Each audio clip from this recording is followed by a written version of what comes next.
થાય છે તો કેટલા મોતી મૂકવાના? 3. જુઓ 1 2 3. હવે નીચે કેટલા છે? 4.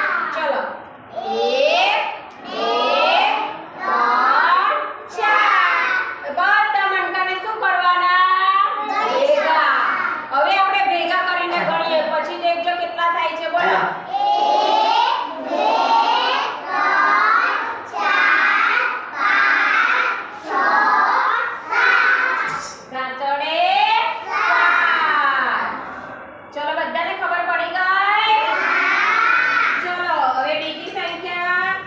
5 +